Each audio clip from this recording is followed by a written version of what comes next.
today's hearing on Unmasking the Truth, how Trump's immigration raids target U.S. citizens and terrorize communities. I want to thank our outstanding panel of witnesses for joining us and for their courage to discuss their experiences today. I'll begin by recognizing myself for an opening statement, followed by opening statements from the witnesses. Good afternoon. Democratic members of the Committee on Homeland Security are holding today's hearing for a very simple reason. Donald Trump's immigration raids are targeting U.S. citizens and terrorizing Americans' communities, and our Republican colleagues refuse to do a damn thing about it. Despite repeated requests from committed Democrats, Republicans have done no real oversight of the Trump administration or the Department of Homeland Security or Congress. Though she's found plenty of time to fly around the world for staging photo ops, Secretary Kristi Noem has appeared before the committee only once, far less than her predecessors under prior administrations of both parties. Republicans have been complicit in allowing DHS officials to hide from accountability by holding what has to be the fewest hearings with administration witnesses in the history of this committee. Even in the face of horrific video footage of masked Border Patrol and ICE agents roving through American communities, assaulting and detaining U.S. citizens, including pregnant women, veterans, senior citizens, clergy, and children, Republicans have remained, as we say in the South, as silent as the grave.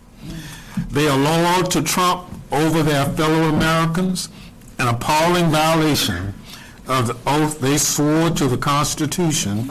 That's not America first at all. In fact, it's un-American.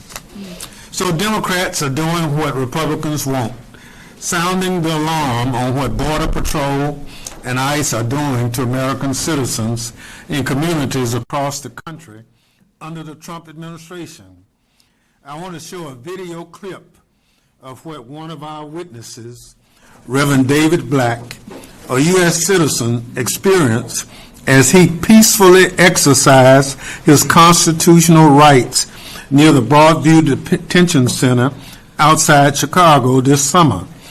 You will see armed agents hit the crowd, including Reverend Black, with multiple pepper balls, driving him to the ground in a cloud of caustic dust. That leads us to Reverend David Black, pastor at the First Presbyterian Church of Chicago.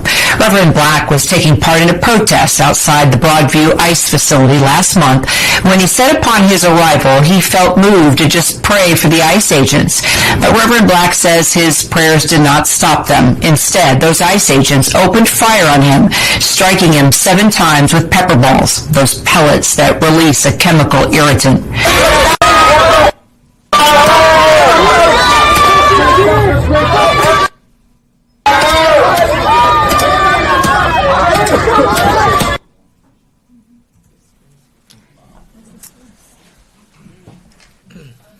This is what it's come to under a Trump administration.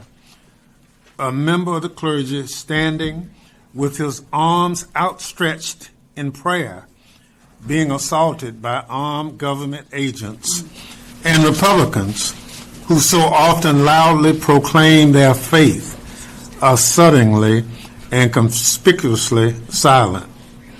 In another shocking clip, we see agents knocking a senior citizen to the ground, not once, but twice, driving him into the pavement outside his place of business. 79-year-old business owner says he was body slammed and pinned to the ground by federal agents during an immigration raid despite being a U.S. citizen. We're hearing more from him tonight as he files a $50 million lawsuit against the Department of Homeland Security. You do not expedite. You do not expedite. You do not expedite. That's all they do. I guess that's all the English you know. That's 79-year-old Rafi Shuhad describing what he says happened September 9th when federal agents descended on his Valley car wash to arrest workers suspected of being in the U.S. illegally. This gentleman, a U.S. citizen, was later released from custody but sustained broken ribs and bruises over his body.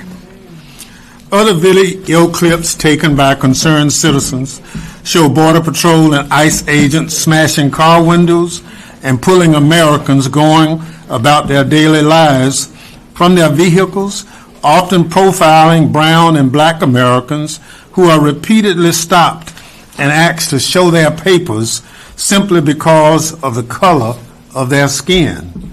We will see more of these videos today. They are hard to watch because of the violence they show, but because of what they say about the state of our country under the Trump administration. Even our brave veterans have been targeted in Trump's raids. This summer, DHS agents pulled U.S. citizen Army veteran and father of two, George Ritas, from his vehicle as he drove to work, pepper sprayed him, and locked him in immigration detention for 3 days and nights without letting him contact his family or a lawyer.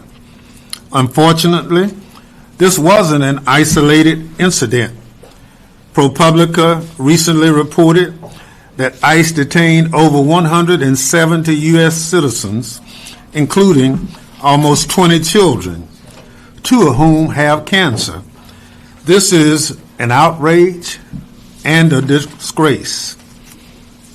Another of our witnesses, Mr. Jim Brown, is a decorated retired Navy combat veteran whose U.S. legal permanent resident wife, Donna, was thrown into immigration detention by the Trump administration after attending a family funeral in Ireland. Besides being a green card holder, Donna is a home health care worker, a volunteer in her community, and is the mother of a United States Marine currently serving our country overseas. The only mark on her record is from over a decade ago when, as a struggling single mom trying to feed her kids, Donna passed 2 bad checks at a grocery store totaling less than $60. That's it, less than $60 to feed her kids, and that debt has since been repaid. Hardly the worst of the worst, as Trump promised to target. Republicans claim to support our veterans and military, but again, they are suddenly and conspicuously silent about these cases. Tragically, we've also seen heartbreaking footage of U.S. citizens' children being torn from their parents and news reports of kids being taken from their beds by masked Border Patrol agents in the middle of the night, zip-tied and left outside in the cold. Kids are terrified to go to the doctor or to go to school for fear of what might happen.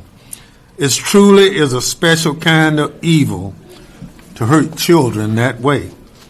We are fortunate to have 2 pediatricians on our panel today who can speak to how these raids are hurting our kids and what we can do to help. As Americans, we need to stand up for what's right and push back against those abuses by the Trump administration. Our democracy literally depends on it. I'd like to formally introduce our panelists of witnesses before recognizing them for their opening statement. I'd like to also recognize our colleagues who are here in attendance. Thank you so much. The interest of your participation today shows the gravity of what we are facing here in this country. Our first witness, Noreen Shaw is the Director of Governmental Affairs, Equity Division at the American Civil Liberties Union, where she leads the ACLU's immigration policy and advocacy work. Ms. Shaw is a human rights lawyer with experience as an advocate, researcher, and campaigner.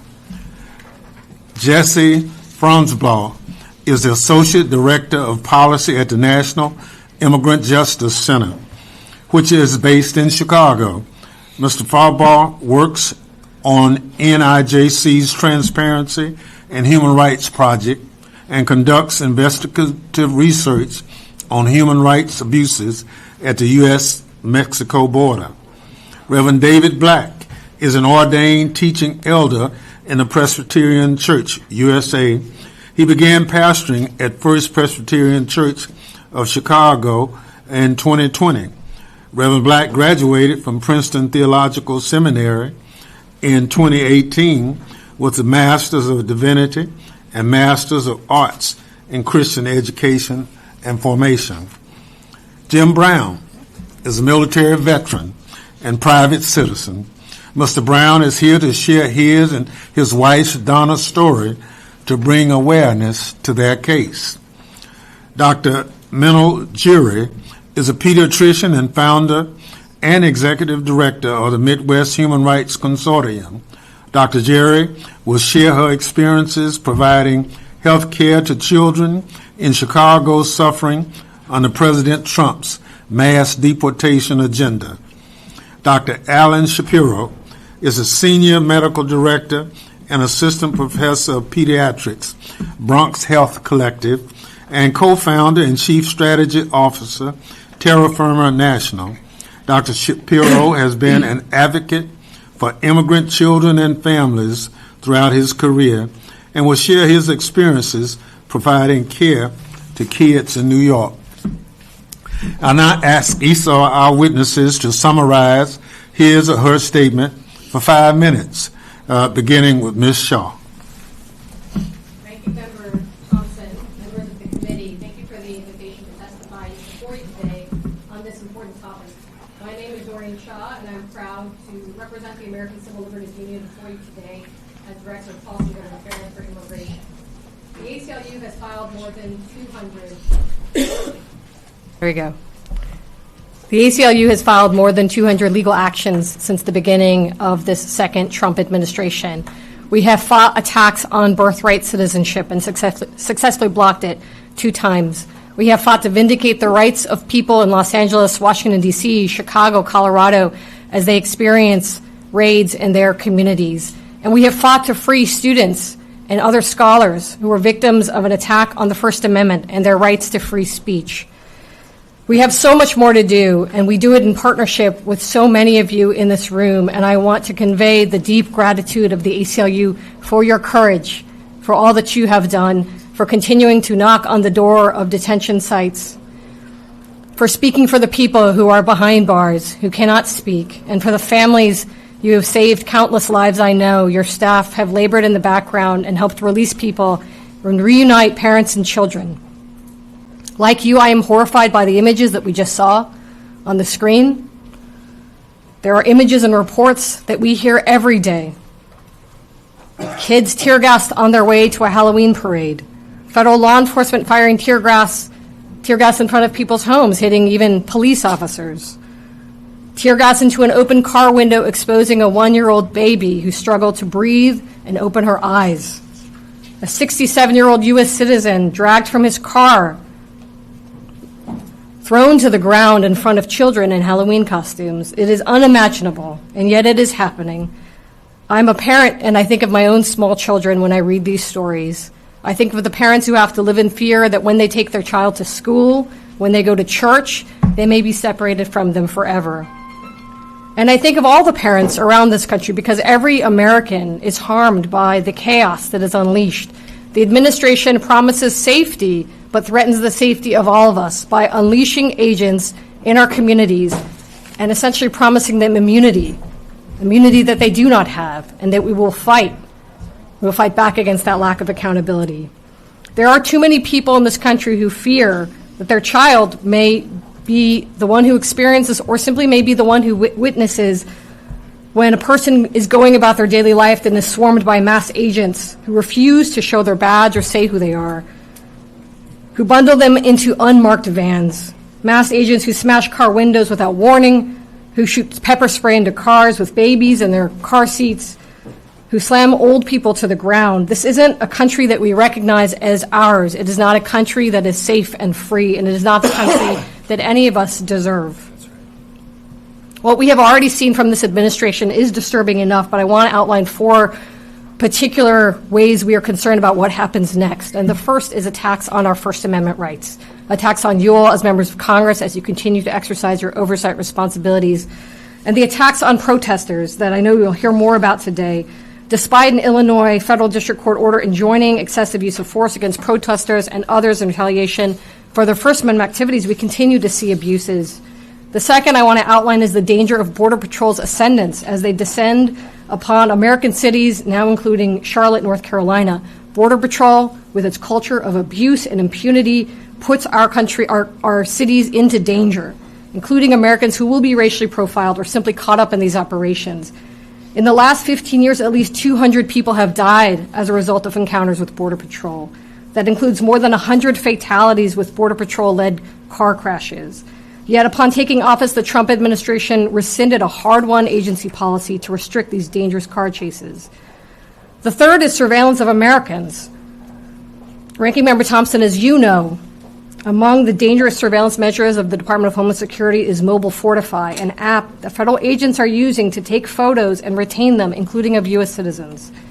And they are taking steps to deploy this app to state and local law enforcement officers designated by the 287G program. They take these photos as definitive determination of a person's status, even in the face of a birth certificate. And as you have said, sir, that is frightening and repugnant. The final one is the build-out of a national paramilitary policing force. Since June, the president has claimed unreviewable authority to deploy federal troops to American cities without geographic or temporal limit in response to political protests. Yesterday, I'm proud to say that the ACLU joined with veterans organizations to bring 40 veterans to Capitol Hill to testify, to talk with their members of Congress about the danger to our democracy that these deployments pose. The ACLU stands ready to continue to partner with you, and we are very grateful for your continued efforts to shed a light on all of this. Thank you so much for your testimony. I now recognize Mr. Fundsblau to summarize his statement for 5 minutes. Thank you so much, Ranking Member Thompson and members of this committee and other members here. I am Jesse Franzblau, Associate Policy Director of the National Immigrant Justice Center, NIJC. So for over 4 decades, NIJC has dedicated itself to ensuring human rights protections and access to justice for immigrants, refugees, and asylum seekers. Headquartered in Chicago, NIJC provides legal services to around 11,000 people a year, low-income individuals, and advocates on behalf of our immigrant communities through federal advocacy, impact litigation, and public education.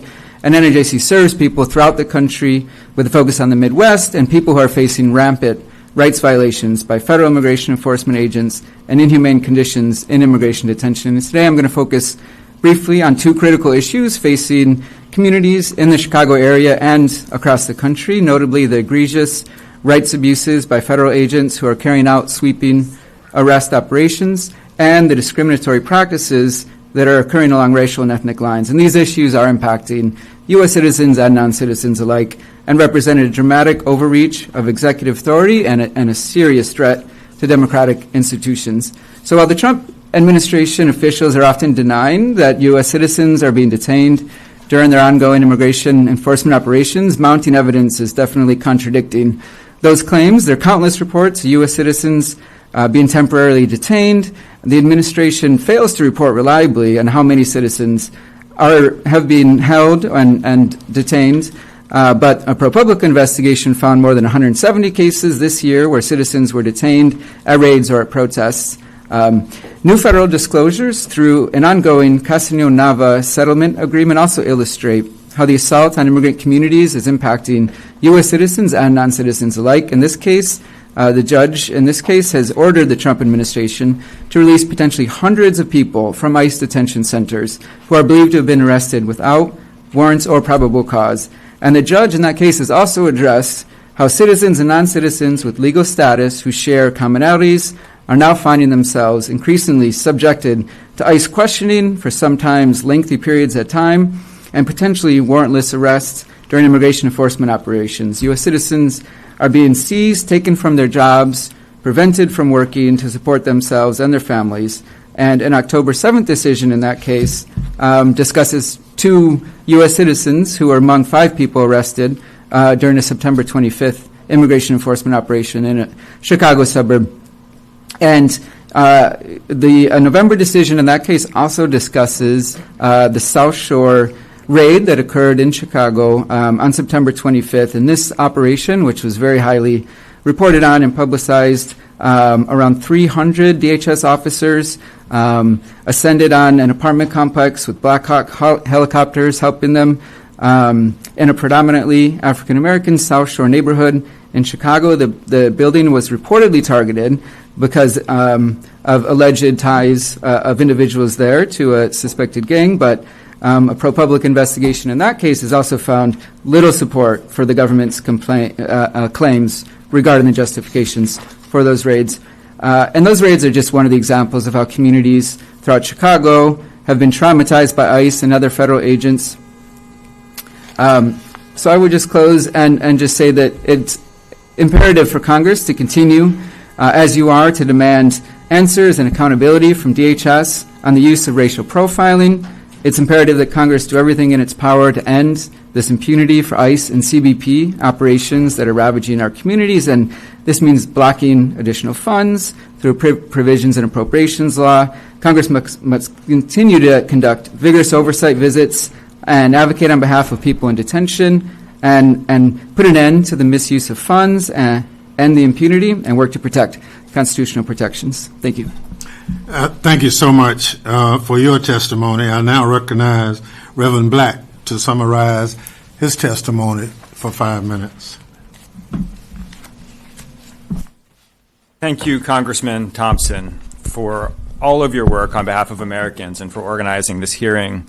I'm honored to be here, and I especially want to thank Congresswoman Ramirez and Congresswoman Kelly for your tireless and faithful work on behalf of Chicagoans. Thank you. My church is in Congresswoman Kelly's district. I am here today in service to my God, the God of Abraham, Hagar, Sarah, Ishmael, and Isaac, and the Father of my Lord and Savior, Jesus Christ. I'm a pastor of a community church on the south side of Chicago. My calling is as ordinary as they come, to preach the gospel and to care for the people of God. I have often felt compelled by the Holy Spirit to minister in places where people are suffering and calling for justice. This is what Jesus taught his followers to do, and I happen to be a Bible-believing Christian. In late August, I learned about the ICE detention facility in Broadview, Illinois, which illegally operates as a detention facility in violation of the Illinois Trust Act. I learned about the conditions inside, where my neighbors are held for days at a time without beds or basic hygiene, including soap, toothpaste, toilet paper, and menstrual products. They are denied due process and the advocacy of lawyers and even the care of pastors. We have seen the ways that ICE and Border Patrol treats our neighbors in broad daylight and in front of cameras, smashing car windows to drag people out by the hair, tear gassing toddlers, elders, pregnant women, violently abducting and disappearing people without regard for their citizenship status. We know very little about what happens to people after they are detained by ICE, though many are sent to outsourced internment camps, which have been described by independent observers as death camps. We know still less about what our neighbors experience in that time between their kidnapping and their deportation. What we hear from survivors of the Broadview facility is nightmarish. Former detainees have described holding cells with 150 to 200 people crowded inside so tightly that they have to sleep on top of each other's bodies or standing up, and toilets overflowing with human waste. They have described ICE agents withholding food and water from them and only giving it as a reward for good behavior. Jesus himself went to hell to fulfill his destiny to conquer evil and set free those who had been taken captive by the devil. When I heard about the ICE facility in Broadview, it was clear to me that these are the gates of hell, and that I was called as one of Jesus' disciples to go there and proclaim the gospel, to minister healing, and to cast out demons. I have been to the Broadview facility 7 times. Hundreds of other clergy have gone as well. Muslim, Jewish, Methodist, Unitarian, Presbyterian, Lutheran, Baptist, Hindu, Mennonite, Roman Catholic, and many more. The prominence of clergy has been a defining mark of the protests at Broadview. One of the chants that you will often hear from religious and non-religious protesters alike is love your neighbor, love your God, save your souls, and quit your jobs. Imploring ICE agents to choose a better way. Our country needs teachers, nurses, social workers, and artists. We don't need a masked and militarized gang of human traffickers paid by the federal government. I believe that agents of ICE and Border Patrol have been put in a morally and spiritually compromised position, and that they too deserve to be saved from it and delivered from their condition. So on the evening of September 19th, I went to Broadview to express these views. Shortly after I arrived, I was moved to share the gospel with 3 ICE agents who were standing on the roof of the facility. I approached the building with arms outstretched in a gesture of prayer. Drawing on the words of Jeremiah and Ezekiel and the Psalms, I warned these agents about the spiritual consequences of their sins. I told them the truth as God had revealed it to me, that their grandchildren will be ashamed of them and pretend they never existed. Their memory will be a curse, and their uniforms will be collected by Nazi enthusiasts. And then I extended an altar call. In the words of my Lord and Savior, Jesus of Nazareth, I invited them to repent and to believe the good news, because the kingdom of God is at hand. As I spoke these words, the agents opened fire on me, shooting me with pepper balls at least 7 times, including twice on my head and face.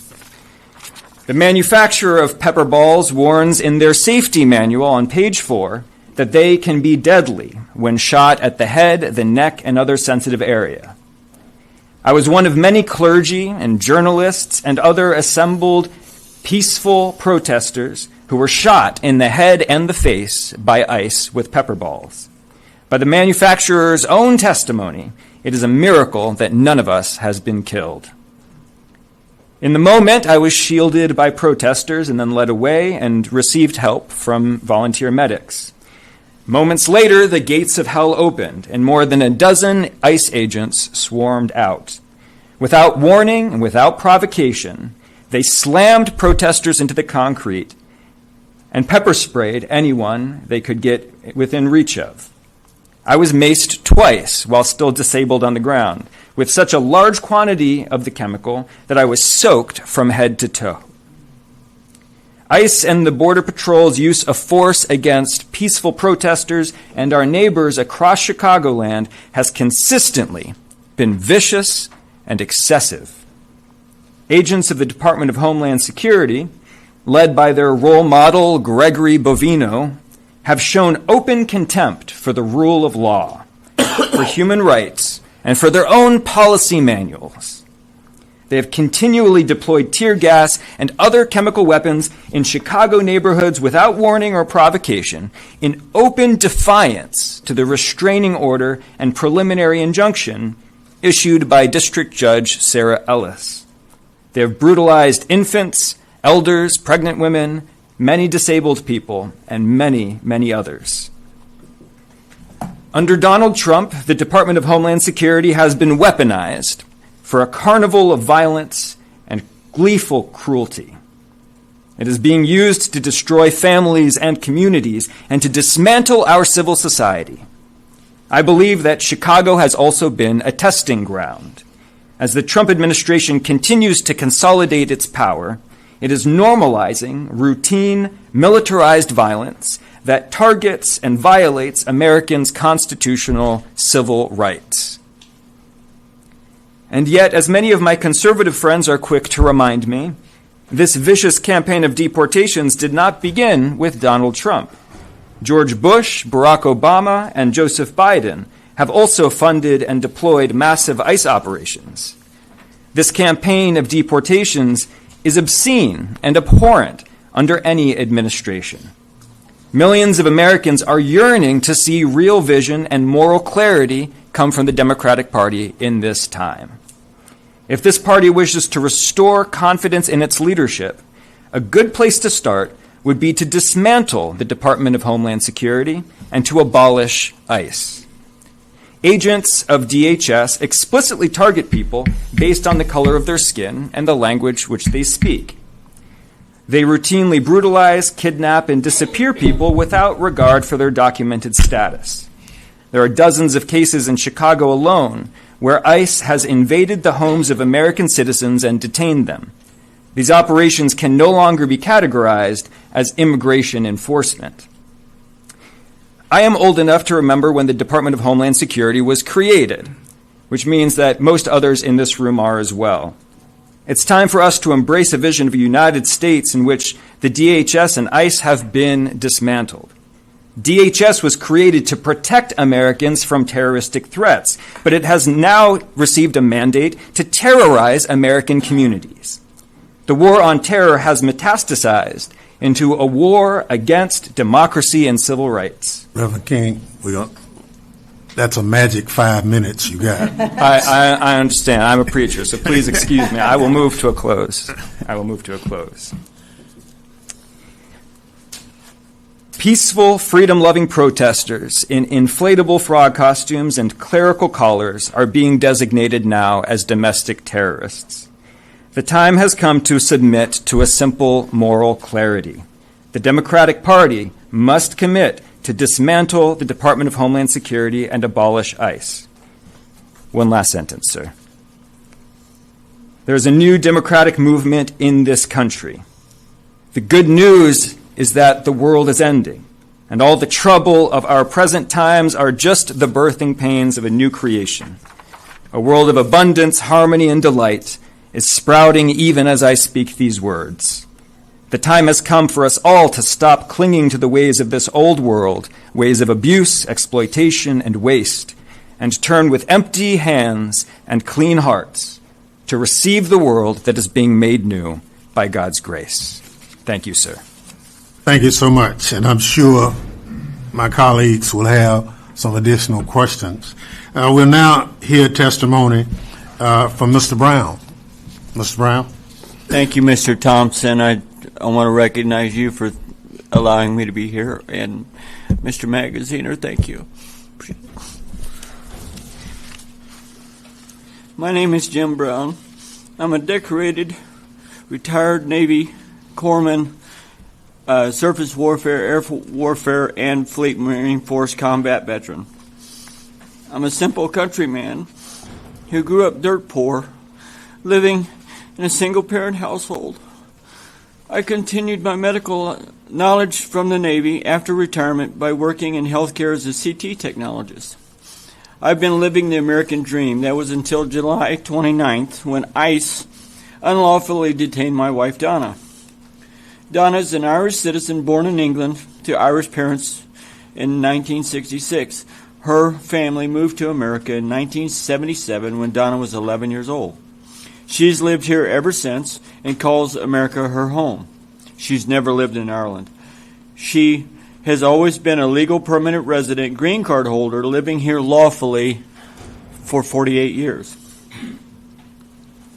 Donna has always been gainfully employed and currently works as a home health care worker. She has many clients who are currently missing her and depending on her to return to work as soon as possible. She's even cared for a Korean War POW veteran who had no family, and therefore she became his family. She even still cares for his dog. We adopted his dog when he passed away, and President Trump actually gave her a letter thanking her for taking care of this POW vet. In 2012, and Donna has always been gainfully employed. In 2012 and 2015, she fell on hard times financially. She was a struggling single mother and wrote 2 bad checks, one in each year, in a local grocery store, which were the same store 3 years apart. They were less than $60, totally combined. She was charged with a misdemeanor and paid the restitution and completed 1 year of probation. That was 10 years ago. She never in a million years expected to come back and haunt her 10 years later. She visited England in 2016 to bring her granddaughter to meet her mom and was cleared to re-enter America with no issues. Remember, this was after her misdemeanors. So when Donna and I went to Ireland this July for her aunt's funeral, we were completely blindsided when she was stopped and detained at O'Hare Airport in Chicago after clearing U.S. Customs in Dublin. Dublin is one of 6 places in the world that has a U.S. Customs, and she was completely cleared in U.S. Customs, and Chicago arrested her anyway, which makes that flight a domestic flight, not an international flight. ICE refused to accompany my wife, and I was told that she had to sign some paperwork and would be on the next flight home to St. Louis. I patiently waited for Donna to call me to come pick her up after her flight, but ICE decided to detain her and put her in a prisoner transport van for a 6-hour flight from Illinois to Kentucky with no seatbelts and no food or water for 12 hours. By the time she and the others were checked in to the Campbell County Detention Center, since being detained there, she has been degraded and subjected to absolutely awful conditions. I will spare you those details. Somebody can ask me questions. I'll tell you those details. The reason I am standing before you today is to plead for your support in the release of my loving wife. The Department of Homeland Security illegally changed her status from legal permanent resident to arriving alien upon entering Chicago and cannot tell us why. The Attorney General is the only one allowed to do that, and DHS decided it upon themselves. According to USCIS, which is who issues the green cards, Donna is still a legal permanent resident, lawfully able to live in America freely. DHS is also claiming that Donna was a flight risk for fleeing the country when she's literally left the country twice in the last 20 years to visit family. Her family means everything to her, and this is where her kids and grandkids are, and myself. The stress this situation has caused our family, thinking about her possibly being deported, is unimaginable. Excuse me. Donna may not be perfect, but she's still an amazing, godly woman who cares for elderly and disabled, has volunteered thousands of hours working in equine assisted therapy programs and dog rescues. She's also keeping our local, we also do our local food pantries, and we take care of single mothers, do all kinds of things like that. We made 2 round trips bringing supplies from Missouri to North Carolina after Hurricane Helene destruction last year. She has worked at the USO and is a proud military Blue Star mom. Her son is currently serving in the U.S. Marine station in Okinawa. We have a son that's a Marine. Also, her brother's a retired colonel in the Army. She organized supplies for her brother that's now a retired Army colonel in his platoon when they were deployed to Bosnia. So that was in the 90s. So she's been doing volunteer work for at least 30 years. So I ask you this question honestly. Does she sound like a hardened criminal that this administration and DHS and ICE claim that they're removing from our streets, all while allowing this administration to pardon people in million-dollar fraud cases? My wife's got a $60 deal, and we're pardoning people for millions of dollars. It's just insane. So I ask you this question honestly. I have a direct quote from ICE stating, under the leadership of President Trump and Kristi Noem, ICE is prioritizing the removal of criminal alien offenders who pose a threat to the public safety and the rule of law. Individuals who are in the United States lawfully who have not violated immigration laws or committed crimes have no reason to fear enforcement actions. That's a lie. If your answer is no, then please, I beg you to help Donna achieve her freedom and put this nightmare behind her. Thank you for the opportunity to address you about this devastating impact my wife's detention has had on her family. Retired veterans and current service members and American citizens. I have a little more time, so my wife wrote this. She said she was lawfully admitted as a permanent resident in 1978. She's a staunch military supporter. She's literally been doing care packages for deployed military she was a member of the USO while her ex-husband was in Japan. So she's done all kinds of things like that. We do all kinds of nonprofit. I'm also a pastor that we do ministry work all the time, and that's the type of person that they're arresting. She's a member of the State of Missouri Family Care Registry in Pike County, Missouri Health Department as a home health aide in good standing. She was detained in July till present. During this time, she was in unsanitary conditions in the jail, including a clogged toilet that was there for a week with 30 people in the pod. She's been given raw meat to eat. Her dietary standards, they threw her on isolation because she told them that she needed to have specific dietary standards because she's 59 years old and has high blood pressure. So they said, well, you're being incorrigible. So they threw her on solitary confinement for a week because of that. And that's the kind of stuff that they've been doing. As I said, I'm privileged to come here because of the fact that this is just nonsense what they're doing. And my goal is to get it as loud as we can get it and make as much noise as we can. And a little known fact is 70% of the people that are detained don't have a lawyer. So they don't have a chance. Not a chance. The other 25%, my wife's telling us from this from the inside. The other 25% have a DHS appointed lawyer, which says basically they're hired by Trump, so they're not going to get a chance either. So my wife is the 5% that actually has a lawyer. But they've actually refused my lawyer. My lawyer drove from South Carolina to Kentucky to see my wife, and they wouldn't let her in the facility. There's been clergy that have went there. They've refused to let them in. They won't let you talk to her. If you call, and me as her husband, if she was they put her in medical isolation for a week because of her high blood pressure, which was nonsense. And they wouldn't let me find out any status or anything about her. So I didn't know for a week what was going on. So, I mean, my deal is when we do get her out, because we are going to get her out, my goal is to advocate, and I've already talked to the pastor here. He's just up the road from me, and we're going to make sure that this is loud and clear, that this is crazy.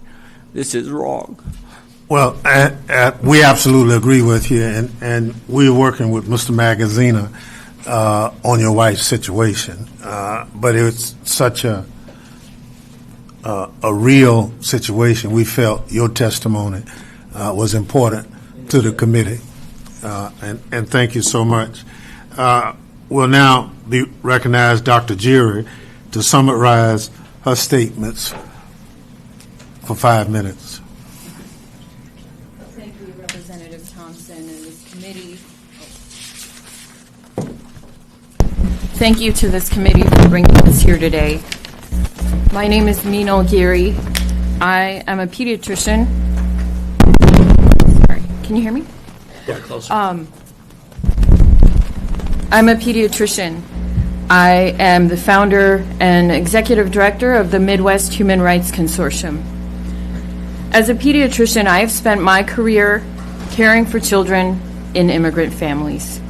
What we're seeing right now is unprecedented. children's medical care being disrupted as their parents are detained and deported by ICE. In the past few months, we've documented cases where parents are being arrested or deported in the middle of their children's chemotherapy. Some of these children are U.S. citizens. Their medical teams cannot speak publicly, but the children can, and they do. Kids with stage 4 inoperable brain tumors have posted videos on YouTube begging for their parents' release, raising funds for their legal protection. What these families are enduring is unfathomable. When a child's parent is seized by ICE, it ripples through every aspect of that child's life, impacting their security, their safety, their very well-being in this world.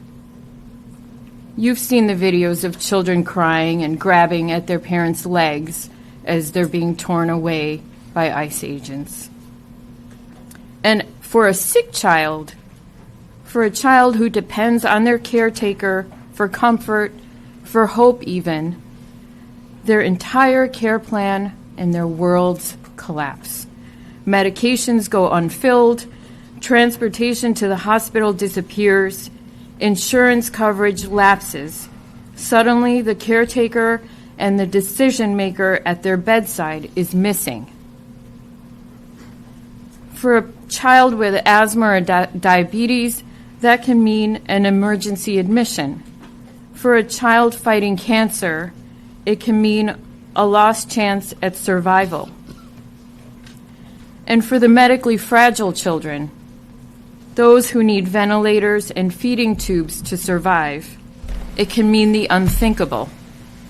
Without 2 trained caregivers to manage this equipment, interventions cannot continue. So families are sometimes forced to withdraw life-sustaining treatment. That means a child who could have lived instead goes home to die. And this is happening. This is happening at our finest medical institutions.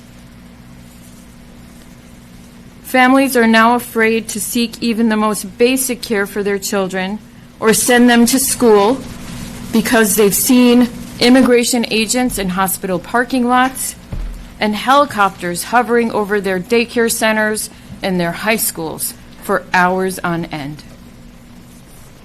One family was chased through the parking lot of a federally qualified clinic in Logan Square. Luckily, they made it inside the clinic in time and the doors were locked. A medical institution near the Broadview Detention Center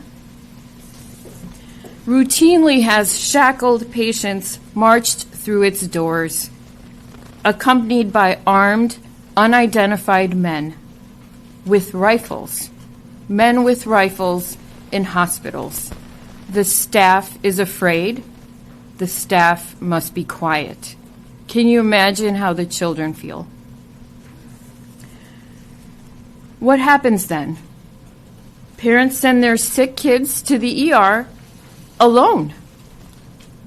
Hospitals and clinicians are caring for the children whose parents are absent, trying to discharge medically complex patients with no legal guardian available, and worrying that calling a parent for consent could expose them to arrest.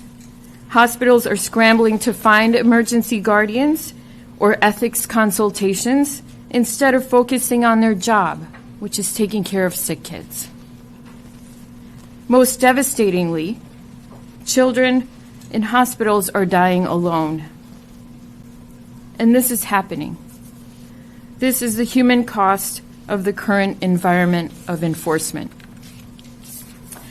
This is not just an immigration issue, it's a public health emergency. When enforcement enters the spaces where children are supposed to feel safe, it undermines trust in healthcare itself. Public health depends on trust, and when trust is broken, care gets delayed, diseases spread faster, and children get sicker. A few concrete steps we can take. Number 1, codify hospitals, clinics, and schools as enforcement-free zones. Number 2, guarantee humanitarian parole or deferred actions for any parent or child in active, life-sustaining medical care. Number 3, establish a confidential reporting process for healthcare providers to document when enforcement disrupts treatment. Families are torn between safety and survival. When ICE is in our hospitals and communities, it makes us all less safe. Children in treatment for cancer, premature infants, should not lose access to care because their parent is detained. Every child deserves to finish their treatment with their caregiver by their side. Thank you. Thank you very much. We'll now hear from Dr. Shapiro for 5 minutes. Thank you, Ranking Member Thompson, members of this committee, and my fellow panelists. I am trying to absorb everything that you've said today. I've been a pediatrician for the past 35 years. I'm the medical director of a federally qualified health center in the South Bronx in the poorest congressional district of the United States. I am the co-founder of a nonprofit organization, Terra Firma National, that provides co-located medical and legal services to unaccompanied migrant children and migrant families seeking humanitarian protection in the United States. Throughout my career, I have cared for the most vulnerable members of our society, children in homeless shelters, children living on the streets of New York City, and for the past 12 years, thousands of migrant children and families. I'm here today as a professional witness, you might say, to tell you that the kids are not all right, and that our country is suffering from a pandemic of immorality and cruelty that is harming children, families, and the fabric of this nation. Children cannot be made to suffer. Children cannot be collateral damage for the failure of our elected officials to enact comprehensive, humane immigration policy. Yet that is exactly what is happening.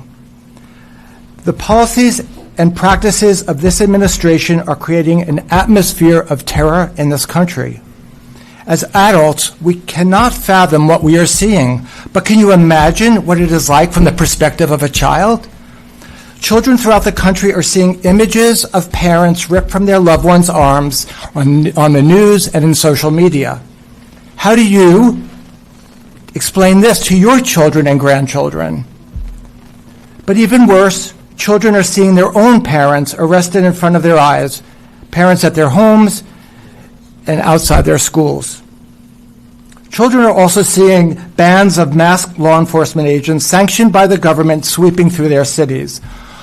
I wonder how the immigrant children I care for can tell the difference between these masked agents and the mass transnational gang members that terrorize them in their countries of origin.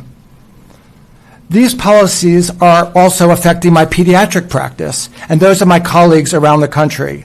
The administration is creating so much fear that parents are afraid to bring their children and themselves to healthcare visits. We are seeing this chilling effect throughout the country. Avoiding care can result in harm to children and contribute to public health crises, not unlike we saw with the COVID pandemic or with the recent measles outbreak. And the pediatric office is no longer a safe place for parents to bring their children. It is particularly worrisome to me that protection afforded through the sensitive location designation has been lost. Now schools, healthcare facilities, houses of worship, playgrounds, and courthouses are for fair game for the indiscriminate arrests of adults taken in front of their children. Think about this from a pediatric perspective. What counseling could I possibly provide to mitigate the trauma our children are experiencing? And I recently wrote a protocol and trained my staff on what to do if ICE agents enter our facility, teaching them the nuances of arrest warrants. This was not theoretical, but a response to having ICE agents roaming on our block in the Bronx. It is also not okay that our pediatricians must now include alternative guardianship to their anticipatory guidance. In other words, counseling parents on how to identify an adult they trust to become the legal guardian of their child in case they are arrested and detained. I assure you, this is not a standard part of pediatric training. Fear among the patients I care for are pervasive. Let me give you two examples to illustrate this. Vanessa, a 15-year-old girl, witnessed the killing of her father by political opposition in Venezuela. She and her mom fled the country seeking asylum in the U.S. They lost TPS status granted to them by the previous administration. She is terrified about being deported back to Venezuela. After finally recovering from severe post-traumatic stress disorder, she is now suffering from crippling anxiety. And Brian, who was a 17-year-old boy who was brought to my office because he suddenly refused to go to school. When I interviewed Brian alone in the room, he confided to me of being terribly fearful that his mother would be deported while he was in class. You see, they fled Honduras in 2018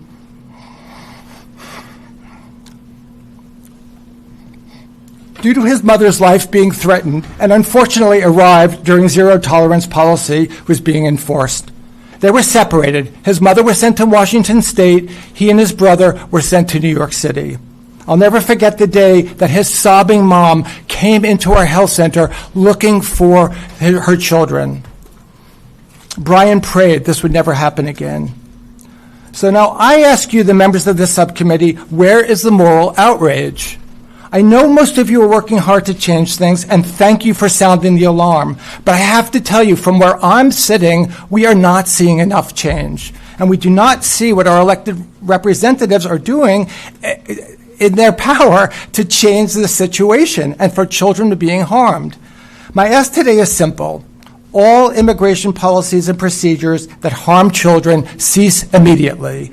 This means end the practice of family separation 2.0 by the indiscriminate arrest and detention of parents and caregivers of children, restore parental interest directive guidance to promote parental rights and family unity, reinstate the sensitive location designation so that healthcare facilities, schools, playgrounds, houses of worship, and courthouses are off limits for immigration enforcement agents, and to stop deployment of mass law enforcement agents throughout the nation that terrorize us all, but is especially harmful to children. And lastly, please form a bipartisan bloc that stands up loudly and forcefully for the rights of children and puts an end to these egregious practices. Thank you. Thank you so much, Dr. Shapiro, and for all our witnesses for your testimony here today. I'll remind each member of the committee that he or she will have 5 minutes to ask questions of the witnesses. I'll now recognize myself for questions and try to be as quick with your answer as I'll be for my question, and we can get through. Ms. Shaw, the ACLU is concerned that our rights as Americans are under attack by the Trump administration, particularly as they relate to so-called immigration enforcement. Some Americans may wonder why they should care about the federal government and what they are doing to immigrants or other Americans if it doesn't affect them personally right now. Can you explain why they and all Americans should care? Thank you so much, Ranking Member Thompson, for the question. We have seen again and again in our nation's history that what is first done to vulnerable groups of individuals who are in our country is then imported and done again to American citizens. And what is justified on grounds of immigration enforcement affects all Americans. And a great example that you have been one to point out is the use of the Mobile Fortify app, which threatens the privacy rights of millions of Americans because when federal agents are on our streets, they are taking photos of all of us, and they are claiming to retain those images for long periods of time, even of U.S. citizens. So the $170 billion that unfortunately was passed this summer as part of the reconciliation bill will be part of the way the federal government deploys its assets against protesters, against anyone who does not toe the line. It's done in the name of immigration enforcement, but it goes far beyond that. Thank you. Reverend Black, how concerned are you that the Trump administration is infringing on the rights of clergy and all Americans to practice their faith?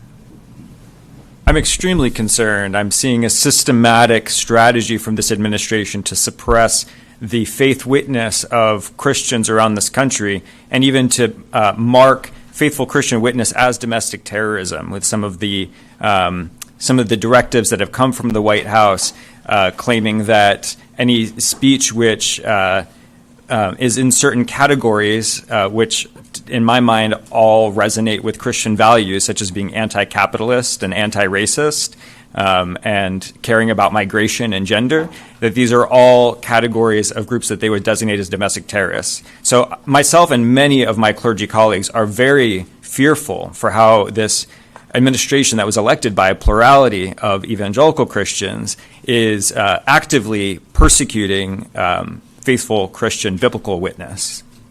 Thank you. Dr. Jury, I think all of us understand the harm to children. For those who seek treatment and care, and it's being interpreted by immigration enforcement in hospital and clinic, some families may even be unable to continue their child's life-sustaining treatment. This is unconscionable. Members on both sides of the political aisle need to speak out to protect our children. What specific steps would you recommend to these members here that we could take? So again, as Alan Shapiro also mentioned, codifying the sanctity of hospitals, medical centers, schools, churches as safe spaces, number one. Number two, I believe we should offer some type of humanitarian parole to these families, to the parents, children who are receiving life-sustaining treatment, so that they may complete their treatment and be well. And finally, I believe that healthcare providers need protection in order to speak out against abuses when they're happening, both by ICE agents or even by their institutions, which may be complicit. Dr. Shapiro, you want to add anything to that? So there's about 5.6 million U.S. citizen children who live in mixed immigrant families. So what are we talking about here? Like, are all of those kids' parents at risk for getting deported? And then what happens to them? This affects me as a doctor, because what I'm seeing is children whose parents are deported become poorer, they become homeless, they have worse mental health outcomes, they have worse health outcomes because they're afraid to seek care. So we are talking about a huge number of children and families. Health centers, hospitals, schools where children receive health care cannot be targets for ICE agents. That is absolutely creating a block for them to receive care. And that means we're going to miss diseases, and kids are going to end up sicker and end up in the emergency room, in the hospitals, and in the ICUs. Thank you so much. I'll now recognize other members for their questions. I will try to do it in the order in which they arrived and or seniority. Those members coming in later will be recognized on their arrival. Mr. Carter has another speaking engagement. After that, we'll get to Mr. Correa, but I want to give him a chance to ask his questions before he has to depart. Thank you, Mr. Chairman, and thank you all for being here. Thank you for the opportunity to speak. Your comments have been powerful, compelling, courageous. We appreciate your time to be with us. New Orleans welcomes partnership. You may have read that there is going to be a sweep to send some 250 agents into New Orleans. We welcome partnership, but we do not welcome occupation. What's being planned for our region is not real public safety. It's a political stunt wrapped in badges and guns. Up to 250 Border Patrol agents being lined up to sweep through New Orleans, Jefferson, St. Bernard, and beyond, with almost no notice, no transparency, no meaningful coordination with local leaders. These are militarized federal agents who are not trained in municipal laws, not trained in de-escalation in our neighborhoods, do not know our communities, our culture, or our people. This is a recipe for fear, confusion, and mistakes. We've already seen what this looks like in other cities. In Charlotte, more than 20,000 children stayed home from school because families were terrified of raids. An American citizen was arrested. In Chicago, there were reports of helicopter deployments and tactics that look more like a war zone than a neighborhood. Now they want to bring that same approach to New Orleans under names like Swamp Sweep or Catahoula Crunch. This is not cute. There's nothing cute about our families living in fear. There's nothing funny about workers being told not to show up to work because their boss fears they will be picked up and disappeared into systems that they do not understand. Most immigration violations are civil matters, yet operations are being designed and marketed like parliamentary shows of force. If President Trump truly wants to help New Orleans and the surrounding parishes, there are ways he can do it. Help us recruit and retain well-trained police officers. Help fund modern tools, technology, and data-driven policy. Help invest in training for de-escalation and mental health responses and community engagement. Help strengthen the partnerships between federal, state, and local agencies in a way that is transparent and coordinated and accountable. But not like this. You do not build trust by dropping in armed agents who answer to Washington, do not understand local laws, and then sweep through commercial corridors and neighborhoods. You do not build safety by driving families into shadows, emptying out workplaces and classrooms, and creating an atmosphere where people are afraid to call police when they're victims or witness of crimes. As a congressman from New Orleans, I'm saying very plainly, we will always stand for the rule of law. We will always stand for safe communities. We will always stand against tactics that terrorize families and undermine the trust that true public safety requires. Our community is not a backdrop for political theater. Our people are not props. If this administration wants to partner, then be a partner. Sit down with local officials, share your plan, respect our laws and leadership and our lived reality on the ground. Help us, but not this way. Don't terrorize us. Don't treat people like animals. I cannot tell you how much I appreciate your courage to be here today, all of you, for your advocacy and for your experiences. Ms. Shah, based on what you've witnessed with the Trump administration, weaponizing the government and military against citizens in Chicago, what can the residents of Louisiana expect if the Trump administration follows through with plans to send U.S. Border Patrol and National Guard to our state? Congressman Carter, thank you so much for your remarks and how clearly you delineate the real problem here, which is that the Trump administration is putting forward a false public safety pretext for what it is doing. In fact, the Border Patrol deployments, the troop deployments, they're about consolidating power. They are not about creating safety. They are creating chaos. That is what we have seen in Chicago and Los Angeles.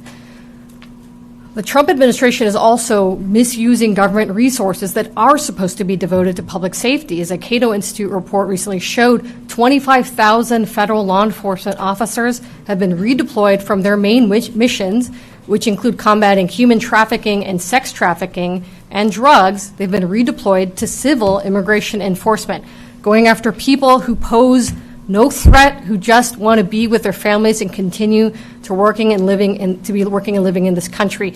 That threat of misuse of federal resources is all the more acute as we come up on the World Cup and in cities across this country where the FBI and federal law enforcement are supposed to be focused on preventing sex trafficking and child trafficking. Are they going to be redeployed to go after our neighbors and our loved ones who do not pose any threat? Thank you, Reverend Black. Thank you, Ms. Shaw. Reverend Black, I've got one quick question, and my time is already far spent. Reverend Black, it is nothing less than shameful that you were assaulted by masked ICE agents simply for praying outside of an ICE processing facility. I represent many Catholics, and I was glad to see that the U.S. Conference of Catholic Bishops issued a special message last week that expressed strong concern about the vilification of immigrants and recognized the fundamental dignity of all persons. Do you agree with these statements? Absolutely, I do. And thank you for representing New Orleans. I love New Orleans and the soul of that city. And as you were speaking, I was just reminded that oftentimes the soul gets stronger as the body is attacked and weakened. And that's what we're seeing across this country right now. And I'm grateful for the solidarity across faith communities, that Protestants and Catholics are coming together without any regard for theological difference, because there is a moment of solidarity and uprising that we share across faiths. And New Orleans is a city of many faiths and so much soul. So thank you for representing it well. Thank you, sir. And Mr. Chairman, I yield. Thank you very much for your generosity in allowing me to speak. Thank you very much. We'll now recognize the gentleman from California, Mr. Correa. Thank you, Mr. Chairman. I want to thank our witnesses for being here today. Dr. Shapiro, you talk about doing something. Most important thing we can do today, any day, is make sure that this kind of behavior on our streets does not become normal, does not become routine, because that's exactly where we're going right now. Mr. Brown, I want to thank you for your service to our country. Okay? Your wife, Donna, in the U.S. for almost 50 years. You talked about statistics. Right now, the administration is saying that they're going only after criminals, hardened criminals. Tell you the numbers I've seen, 70% of everybody they've apprehended, no criminal record whatsoever. So I would say 30% of the others would be criminals. Would you call Donna a hardened criminal because she had a misdemeanor?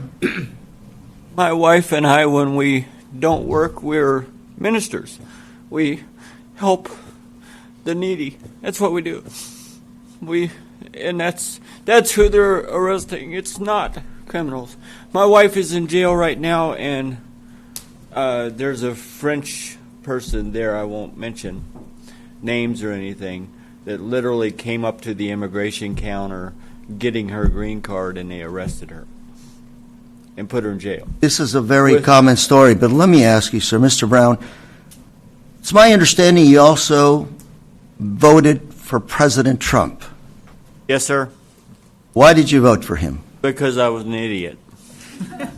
Can you be more specific? Because 80% of the evangelical Christian people were lied to, if you really want to know the truth, and that's exactly what happened. They said criminal, and I believe criminals need to be off the street. I just want to make sure people watching this understand who you are. Well, and who criminals Donna need is. to be off the street, and I agree with that. You're not That's criminals. what's sold. Correct. But if you watch the news channels even today, they're talking about all the heinous criminals that they're getting. And truth be told, there's been about 800 actual criminals that they've gotten off the street. The Donna rest of is them, also the mother of a Marine. Yes. An Yes, active sir. Marine in Okinawa today. Yes, sir. We actually have his dogs. And I think it's important. In back home in Santa Ana, I have a father to 3 U.S. Marines who's also been apprehended. Yes, sir. And I asked that Marine, do you know any Marines in your situation? He says, there are many Marines in Camp Pendleton whose parents have been apprehended, but they're all terrorized of coming forward to speak Yes, sir. about their situation. Yes, sir. So we know then President Trump is not focused on criminals, but Not at rather average families. Yes, You're sir. an honest, hardworking family, Yes, sir. and they're going after you. Yes, sir. You're a mixed family. Actually not. Donna has a green card. Yes, sir. You're an American citizen. Yes, sir. Her son's a Marine. Yes, sir. How do you explain the fact that she's been apprehended? You can't explain it. It's absolutely nonsense. And there's 2 separate laws for immigrants and U.S. citizens. Let me ask you something. Got a minute left. President Trump was asked in 60 Minutes, when he was asked if his tactics had gone too far, President Trump said, "No, I think we haven't gone far enough." There's zero reason to hurt people and families. We've literally had migrant workers in this country for 1,000 years. Good, And productive migrant farm workers. 100%. I grew up in southeast Texas, sir. Without migrant workers, things wouldn't get done. It's that simple. 250 farms in California have shut their doors because of the fact that they've taken all the workers away. In the last 19 seconds I have, I would just ask everybody in the audience, anybody who's watching this, do not be silent. Speak up. Yes, I sir. want to know how many people have gotten victimized, how many people have gotten wrongly arrested, because according to our Homeland Secretary, no American citizen has gotten detained or arrested. There's been over We all know 170. that's incorrect and that's an absolute lie. Yes, sir. Yes, sir. Please, we cannot hold our silence. This is a very critical time in our histories of our country. Thank you very much. Well, my Mr. Chairman, I'm out my of time. answer, sir, Close is by- I'm going to be an advocate for the rest of my life for this. Thank you so much. And I'm with you, sir. Thank you. And we now recognize for 5 minutes the gentleman from Rhode Island, Mr. Magazina. Thank you, Chairman. Mr. Brown, thank you for being here. Your courage, your strength, fighting for your family is truly remarkable. And I know you said earlier you're a Navy veteran, but you're actually a combat veteran. Is that right? Yes, sir. You served in Desert Storm? Yes, sir. Well, I thank you for your service. You've given a lot to your country, and your government owes you an apology. Much more than an apology. I was with the 1st Battalion, 5th Marines in Desert Storm. Yes, sir. How do you, Mr. Brown, how do you, your wife Donna is also a mother and a grandmother. Yes, sir. How do you explain to her children, grandchildren, what is happening and why? It is not explainable, actually. My 14-year-old granddaughter, they're very close, and we're very close, and she just doesn't get it. I mean, she's been the biggest advocate for helping us out, and the little ones don't get it at all. The one son, our grandson is in Okinawa with his dad and mom, and then we have 3 others that live close by, about 45 minutes away, but they don't understand at all. They don't understand why, somebody that actually paid for a restitution for 2 checks and it's funny because Homeland Security didn't find the second one for the first 3 months. That's why she's been in jail for so long. So it's actually their fault that happened. And the fact is it was actually funny because it was 3 years apart for 2 checks, which is nonsense. And that almost makes me think that they made it up.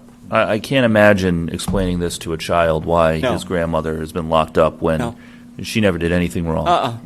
Nope. So let's talk about the conditions that she's in currently, because she's been locked up for almost 4 months now Yes, sir. for no crime other than Correct. writing bad checks totaling less than $60 But that's a not decade even ago. a crime because she actually paid Because for she it in paid the January of restitution. 2017, sir. January of 2017, they made that in the statute of Missouri. They've changed that to where it's not even a crime. It's a $25 fee that you pay for an overdraft check. So, That's it. so how would you describe the conditions that she's in? Are her medical needs being met? Is she no, able sir. to access? No, sir. She's got what's high she- blood pressure. They've actually punished her and put her in solitary confinement because she said something about her high blood pressure. She lived in a pod that left the toilet clogged for a week, and there's 30 people in a pod. One of the guards made her eat a pill off the floor from medication. And I called the jailer about it, and the jailer told me I was a liar, and so was my wife, that they denied everything. and we've turned them into the Attorney General and the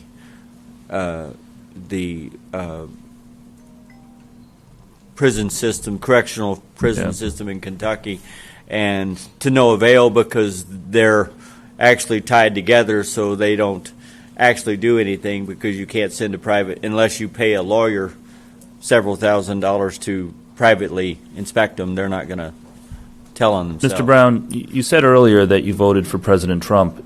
If he was watching now, what would you say to him? I would say that he can't not lie about anything. And that's the problem, is everything that was ever said was lied. I knew this panel would, but as I said, and the pastor can tell you, 80% of the evangelical Christians voted for that because we didn't. But when you practice true Christianity, everything that he said was a lie.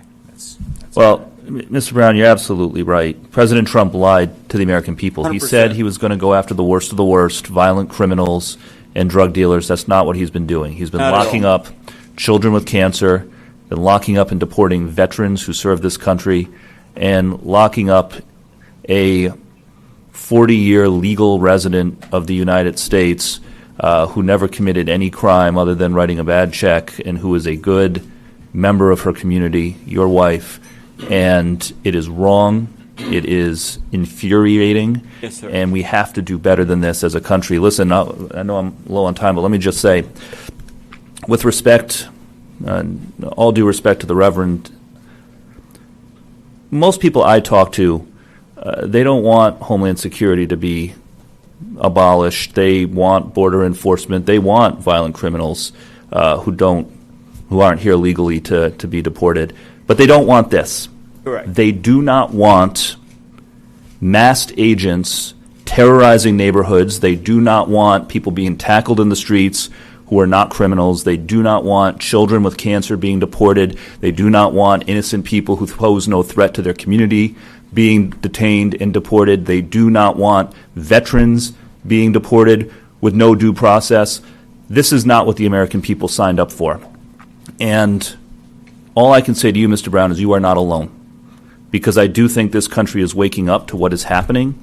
We are not going to let Donna be forgotten, and we are not going to let all of the other people who have been unjustly locked up, detained, and terrorized by this administration be forgotten.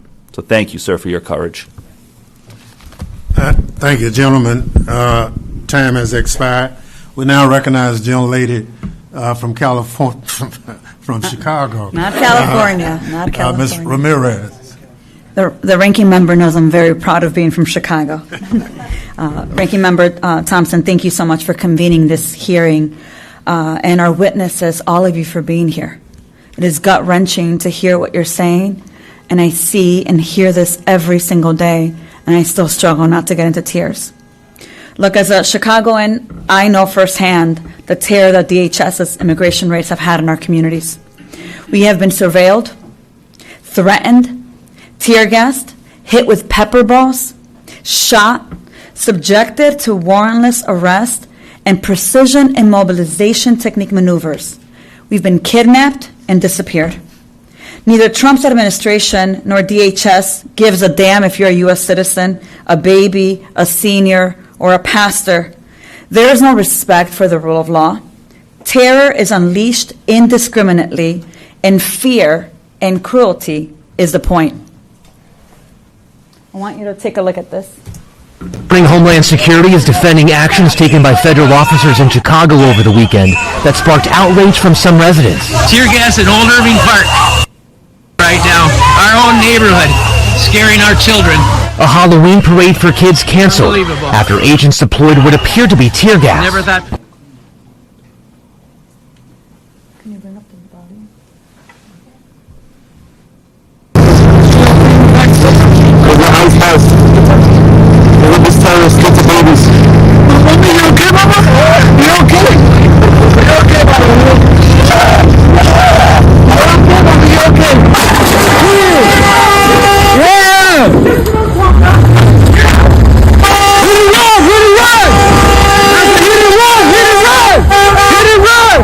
That's a hit and run!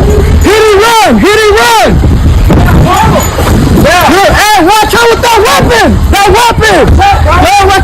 wrong with you? You hit it. You hit her. Yo. What's wrong? You hit her. You guys hit her. You guys hit her. What's wrong with y'all? Y'all hit her? That bust a whole U-turn in the middle of the street. Y'all hit her. Y'all coming.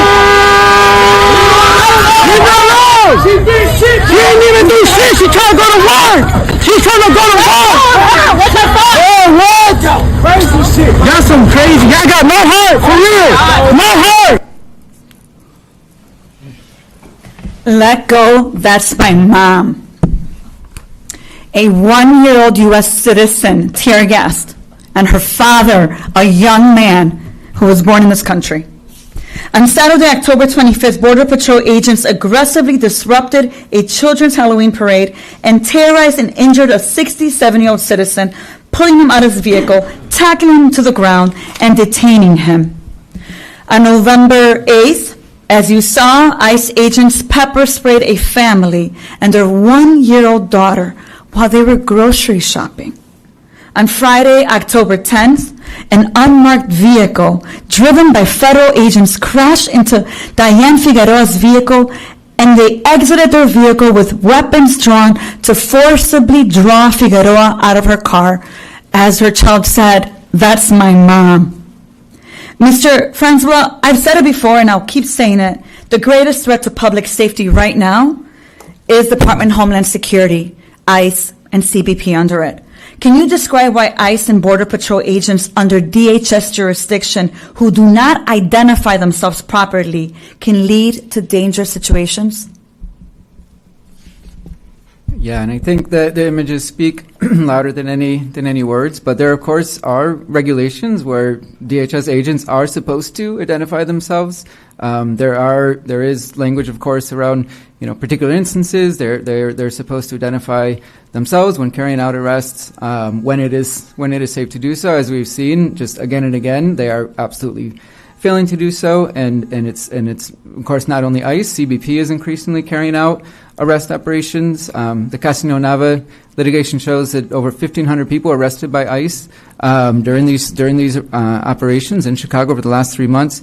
But it leads to incredibly dangerous situations as these people impersonating the agents and leading to just enhancing the risk and insecurity of people across the board. So let me follow up on that, and think you started talking about it. Did the arrest, many like this, but hundreds of arrests, did they violate any laws? And if so, what have the courts said about such arrest? Well, the Casino Nava settlement agreement is an important piece, important measure that is still underway. In that case, the judge has ordered ICE to release people in that case, potentially hundreds of people. They're reviewing upwards of 600 people now and cross-referencing lists to order the release of people. 13 people have been released, but these are people detained without warrants, without probable cause, without justification, who should never be who should never been arrested in the first place. Let me ask one last question because I know my time's up.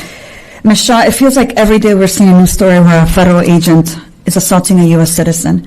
We're sitting here with Pastor Black, who was shot with a pepper ball in the head, and I have had to do more congressional inquiries to get U.S. citizens out after they've been arrested for protesting. So let me ask you, what would you say to Kristi Noem, who has said that no American citizens have been arrested or detained?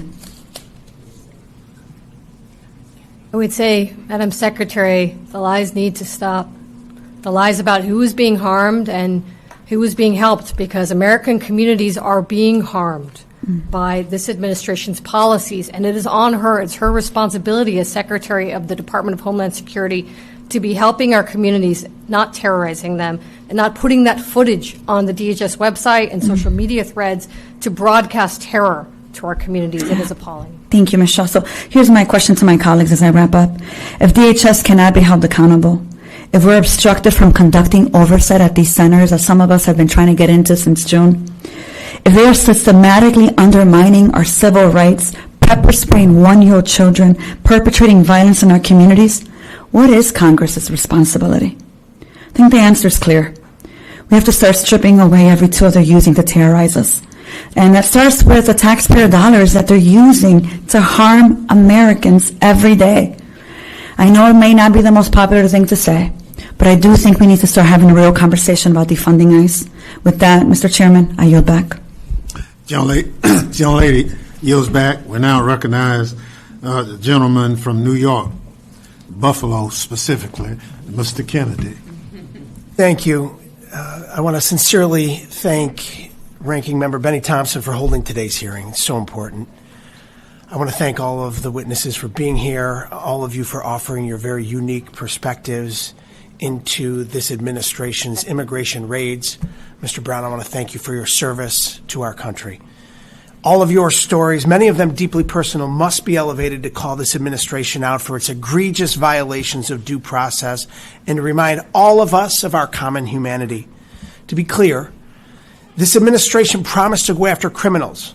President Trump repeatedly vowed to go after the worst of the worst.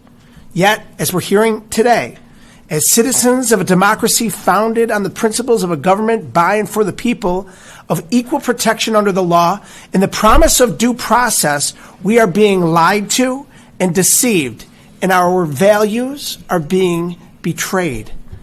This administration is focusing on people who are reporting dutifully to their jobs every morning, who are attending school, who are in many cases arriving at courthouses to address their immigration status the lawful way. These are folks who, just like their American citizen neighbors, want to work hard, want to contribute to their communities, want to raise their children to be more successful than themselves. In short, they want the same American dream that we all want. But the consequences reach far beyond this. Homeland Security's parallel missions to combat human trafficking, child abuse, terrorism, and transnational crime are being left by the wayside because this administration has diverted critical personnel to carry out its deeply politicized mass deportation agenda. According to the New York Times, the Department of Homeland Security has cut the number of hours spent working to find and arrest child abusers by a third. Think about that. Thousands of DHS workers, from Coast Guard members on essential missions to anti-terrorism agents protecting the homeland, have been pulled away from their responsibilities to facilitate immigration raids. And for what? So Trump can stand up a Department of Deportation with the sole mission of terrorizing our communities, like some of the horrendous sites that we saw here today? Trump and Secretary Noem's raids have touched every single community in every state, impacting countless families who are here legally without a criminal record, simply trying to navigate a broken immigration system. My constituents are feeling the impact back home in the Buffalo-Niagara region. We are a welcoming community that experienced decades of economic decline and population loss. Now, with the thousands of new Americans settling in our community with refugee status, we've seen our population not just stabilize, but grow. That sense of a welcoming community is deeply at risk. My office has received hundreds of calls since January from community members and families who are terrified, and many who are facing separation, sounding the alarm on the ICE raids that have descended on Western New York. President Trump and Secretary Noem have completely lost sight of the human impact of these policies, and people in my community are suffering as a result. In September, after a Venezuelan woman finished her double shift cleaning the Buffalo Bills stadium, ICE arrested and detained her. She has no criminal record. This summer, ICE detained dozens of roofers in Buffalo, many of whom were in the process of gaining citizenship, deporting some within 48 hours. Local business owners with roots in Buffalo for years have been detained despite having committed no crimes, leaving their families unable to afford rent or utilities. University at Buffalo students with legal status have had their student visas revoked.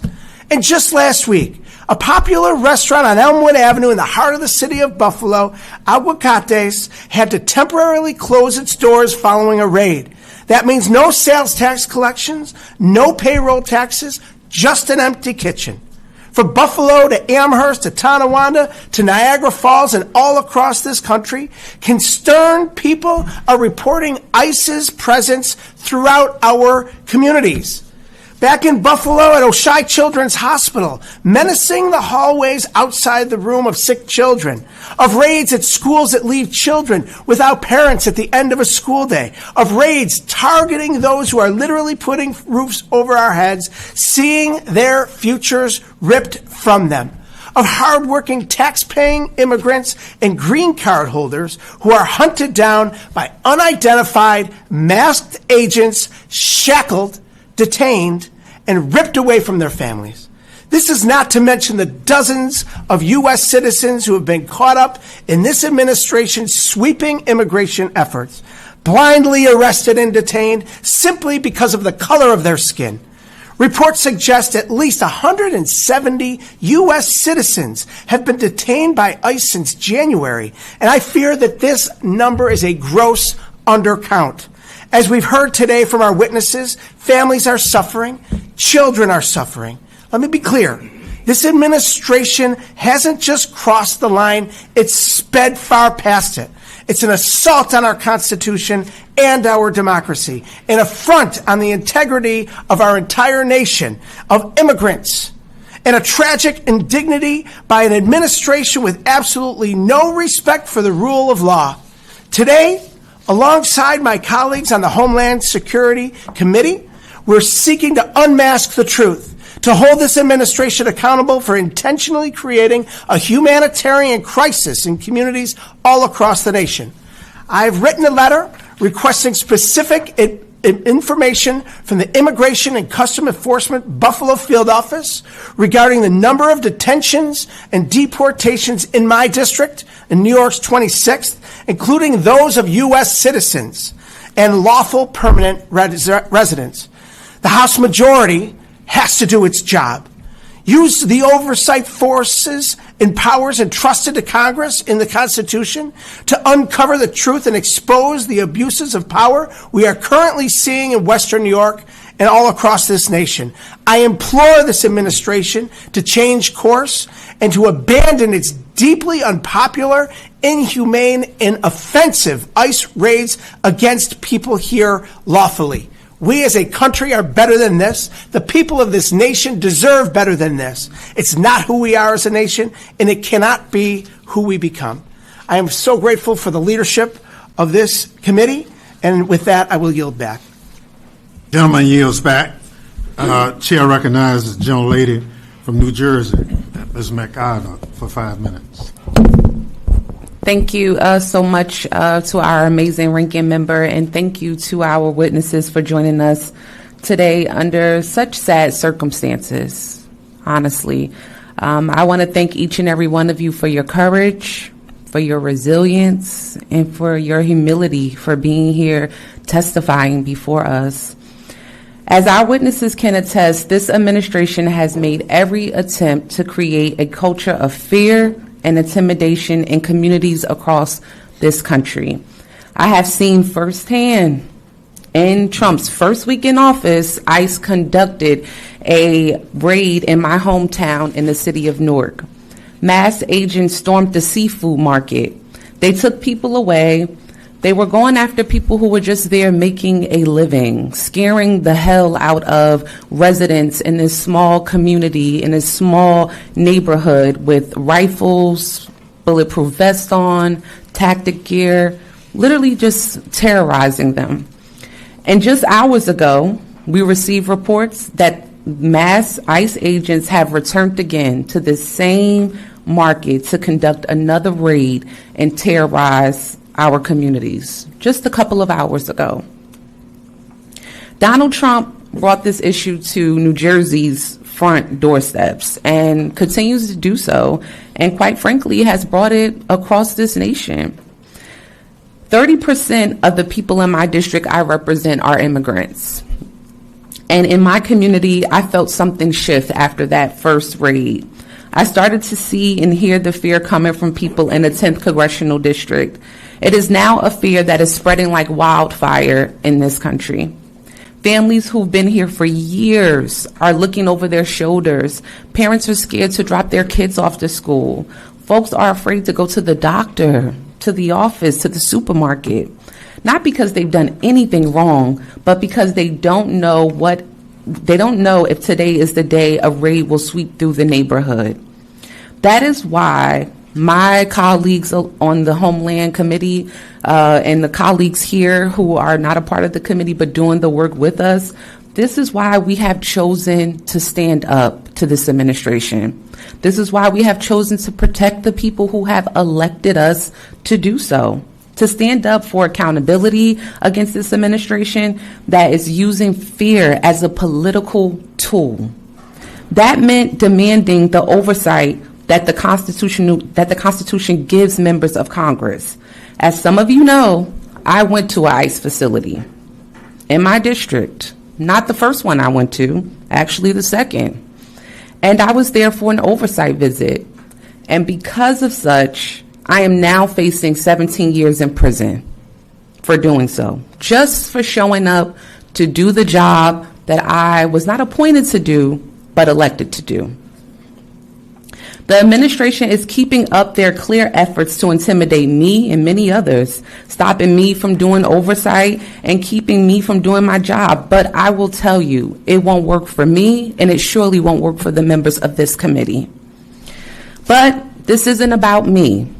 Trust, it's not about a little black girl from the city of Newark. It is about Trump and this administration's cruel and unconstitutional practices. After my oversight visit, the administration tried to change the rules, tell members they can't come to detention centers, make us give them notice. This year is already the most deadliest in decades for people in ICE detention centers. And now they are trying to operate in the dark. Furthermore, this isn't just about members of Congress. It is about all of us here, all of us who are watching, all of the folks who are here in the gallery. It is about every last one of us. More than 170 U.S. citizens have been detained by immigration officials. ICE has dismissed documentation showing legal status. Under this regime, no one is safe. No one.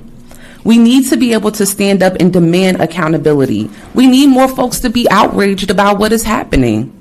We need to be able to live free and free from fear. The Supreme Court and Republicans in Congress have endorsed these tactics. They refuse to speak about what is happening. They refuse to do the work. Our colleagues on Homeland Security Committee, they aren't hosting these hearings, Republicans. They're not here. Not one showed up out of 200 plus to be a part of this because they do not care. And so we have to continue to tell these stories. We have to continue to be outraged about what is happening and making sure that people know what is going on. Everyone's not watching these videos. They're living their day-to-day lives not knowing. And so I thank you all for standing up, continuing to tell the stories, for doing the work, for being in the fields of this. Thank you so much. And with that, I don't want to continue to go over my time because I see the chairman, my ranking member looking at me. So with that, I yield back. Gentle lady yields back. Chair recognizes the gentleman from Texas, Mr. Green. Thank you, Mr. Chairman. And I thank the witnesses for appearing. Some things can make you angry, and then there are things that can break your heart. Seeing the constabulary abuse women and children to the extent that we've witnessed it breaks your heart. This is being done under the color of law. These are not hoodlums. These are people that we have given the authority to, the authority to serve and protect. And under the color of law, they're abusing citizens. But the truth is, even if you're not a citizen, you should not be abused by the the constabulary. You shouldn't. And I must tell you, Reverend Black, Mr. Brown, Mr. Shapiro, you talked about how children and others have suffered and how you can see the suffering as you talk to them. The three of you have suffered too. And when you were talking, I had tears to well in my eyes because I could see the pain that you're enduring now. You've been traumatized. You really have. This is having an impact on all of us. At some point, we have to make a decision. We are the we and we the people. This government belongs to us. It doesn't belong to one man. We have the power. We should legislate. I'm going to do everything that I can, and we have a great leader. I have such great respect for him. A great leader. We have to legislate. But we also, aside from legislation, there is protestation. Reverend Black, you employed peaceful, lawful protestation. I believe in that. So we have to do protestation, legislation, litigation. But in the final analysis, after we finish all of these things, there will be a day in November of next year, and a chance for you to redeem yourself, Mr. Brown. Redemption is available in November. For me too. For all of us. What happened to your wife, the mother of a United States Marine, is unconscionable. I would say unforgivable, but my religion won't let me. It's unconscionable. It's unthinkable. We have to realize that in a participatory democracy, our participation is required. And when we fail to participate, we lose democracy. We must participate.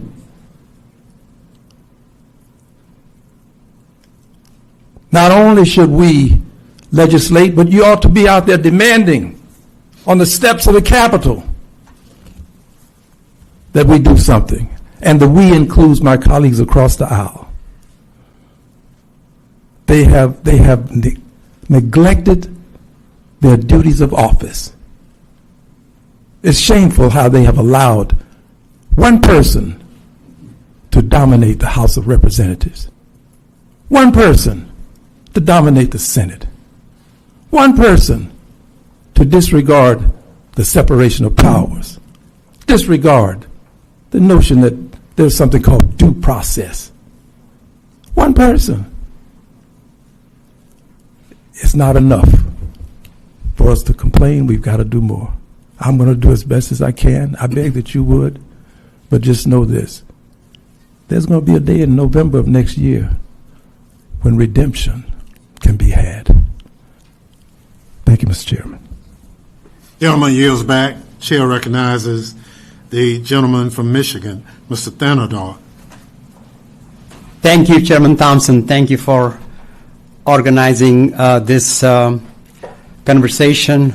I also thank all of the members of the witnesses here with your stories, your courage, and your participation and in this fight. The Trump administration, through the use of ICE agents, has repeatedly violated the rights of Americans afforded to them through the Constitution. This gross abuse of power is eroding the public trust within the government and causing unnecessary trauma and harm to our communities. His policies have also allowed for federal agents to unfairly detain legal residents within this country who have built their lives here and contributed to the American dream. ICE agents feel emboldened by this administration and are blatantly harassing Americans without fear of repercussion. This is why I introduced the Ending Qualified Immunity for ICE Agents Act to hold ICE agents accountable for their actions. We must end the Trump administration's deport now, ask questions later policy to restore the rule of law and to protect the dignity of our immigrant community. You know, I'm an immigrant myself. I was 24 years old when I came to this country pursuing my American dream. And during this process, every time I travel in and out of the country, and I have personally experienced such horror, but now seeing that happening to our children, seeing that happening to American citizen children is horrifying. And I see there's a couple doctors here on the panel. My concern really is, what does this do to the young minds, this impact of this tear gas in their eyes, the one-year-old American citizen, all this intimidation that they see, what does that do psychologically? What kind of damage does that create now and maybe long-term in their lives? If Dr. Geary or Dr. Shapiro may want to comment on that. So we know that this type of trauma can have long-term impacts on a child's health and development. Aside from the obvious anxiety, depression, mental health concerns that happen in younger children, we see loss of developmental milestones, particularly with separation from a caregiver. We see regression, loss of speech, toileting, disrupted speech, sleep, difficulty eating, loss of weight. So in the long term, even for older kids, we see disrupted learning, difficulty concentrating. Who can concentrate when they're terrified? And in the very long term, there can be consequences on their chronic medical conditions. So we see hypertension, we see all kinds of impacts from chronic stress, which is what a lot of these children are dealing with. Thank you, Dr. Geary. I'll just add that what Dr. Geary explained was a concept called toxic stress. And the issue with toxic stress is that when children, especially very young children, are under chronic stress and do not have a loving caregiver to mitigate, to buffer that stress, that is what puts them at the most risk. And so what we're doing is we're exposing them to enormous stress, and we're taking away their caregiver. So it's a double whammy. And that is actually what is leading to all of the things that Dr. Geary just explained. Thank you. And I, see and hear and agree with my colleagues here, and especially Congressman Green and his call for us to continue to fight. We got to continue to fight on this, and with that spirit, I was able to take members of my community to the ICE office and have an intense conversation and present our demands to them. And we need to continue fighting this. This is un-American. This is cruel, and we cannot just sit here and be a silent observers for that. Thank you all for being here and your participation. Thank you, Chairman. Thank you. Gentleman yields back. Chair recognizes gentlelady from Oregon, Ms. Salinas. Thank you, Chair Thompson, and thank you to the Homeland Security Democrats for allowing those of us who do not serve on the committee to be with you all today. And thank you so much to our witnesses. You have been incredible. And I'm so grateful to ProPublica for publishing their investigation detailing the 170 citizens who have been detained. I would argue that it's at least 172. And I have two stories directly from Oregon. Earlier this month, Sandra, a U.S. citizen, and her husband were driving just east of Portland when they were stopped by ICE. Despite claiming they were only targeting Sandra's husband, ICE dragged Sandra from her car, pointed a gun in her face, handcuffed her wrists to her ankles, and detained her for hours in the Portland field office. It's not a detention facility. It was only then, hours later, that ICE realized their mistake. Sandra is an American citizen. No one deserves to be treated that way. Nobody. Not even non-citizens, and certainly not American citizens. Upon her release, the ICE officer who had detained her even apologized for how he treated her, saying he was just really pissed off. Yeah. Just south of Portland in Milwaukee, Frank, another U.S. citizen, was abducted from his job by masked, plainclothes ICE agents. So he could not identify who they were. These unidentified agents forced him onto the floor of a van and took him straight to the Portland field office for, again, detainment. For hours, Frank pleaded with the agents, telling them that they had the wrong guy. Eventually, ICE realized their mistake and took Frank back to work, all without any information or any type of justification for his arrest. And these are just two of several stories that we have been hearing in Oregon and all across Oregon, but obviously the Portland area has had a lot of attention. And we have been hearing these stories about people being traumatized and mishandled by ICE agents, and it's important, I think, that we continue to share these stories, again, from people who are citizens and non-citizens. And I represent the Willamette Valley, so we have a lot of farm workers, a lot of folks in hospitality, but we also have people who are business owners who have lived in our communities for 30, 40 years and are there, temporary, and have their TPS holders, but people who are the fabric of our community and just want to continue living their lives. But I want to start with Ms. Shaw, and thank you so much to the ACLU for just helping us navigate so much of this and helping us to get in touch with so many people who have been detained. You've been amazing. We're watching the Trump administration weaponize the government and military against its citizens right now. This is plain and simple. That is what they're doing. We've witnessed mass federal agents armed with rifles roaming our streets, raiding apartment buildings in Chicago, and abducting people from their neighborhoods in Oregon. Can you discuss what you've seen in the militarization of immigration agents and the use of National Guard and how it threatens U.S. citizens and U.S. safety, really? It's because it's all of us. It's all of our safety. Congresswoman, I first want to thank you for introducing the National Guard Proper Use Act, a really important bill that is among the only bills in Congress right now that addresses pointedly the use by this government of our nation's military to go after our own communities including Americans and their mixed status families, the misuse of government, of military resources to do immigration work, the use of our military bases as detention camps, the use of military planes, the misuse of defense assets against our communities. What is happening, what is playing out on the ground, is the build-out, I believe, of a national paramilitary policing force. The masks are not an accident. They're not an individual choice.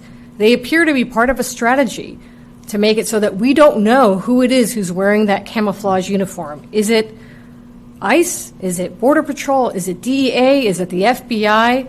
And we are hurtling towards a situation where, unfortunately, Americans experience federal military deployments and have to wonder if that person who is violating their constitutional rights is, in fact, a member of federal law enforcement or state and local law enforcement, or even someday the troops that they entrusted, who they know swore an oath to defend their rights and defend the Constitution. It's a danger to all of us when we cannot hold people accountable for the abuses they commit, and when they disguise themselves, when they build out that paramilitary policing force that blurs the lines of accountability between law enforcement, the federal government, and our military. It is a threat to all of our ability to vindicate our constitutional rights in court. Is there any private right of action or anything that citizens or non-citizens can take at this point? The reality is that our ability to hold federal officials accountable is stymied. At the Supreme Court, in a number of decisions, has limited the Bivens remedy that has been so important, and it is really here that we need to have Congress step in to make clear that the American people need to be able to hold federal officials accountable. And of course, in the past, we've always been able to rely in some form or fashion on the federal government to hold federal law enforcement accountable, the Department of Justice, which has been decimated. And so now it becomes even more important for us to see bills introduced by Congress and build support among members who are concerned about accountability for a Bivens remedy. Thank you. My time has expired. I yield back. Young lady's time has expired. Chair recognizes the gentleman from California for 5 minutes, Mr. Vargas. Thank you very much, Mr. Chairman. I also want to thank you for allowing those of us that are not on this committee to sit. I sit on financial services, but I wanted to be here to hear the testimonies and also to give my, not necessarily testimony, but also I feel like I have to be here. You know, you have to be part of this movement to change things. I got elected in 2010 and I began serving in 2013, and I was very excited about meeting John Lewis.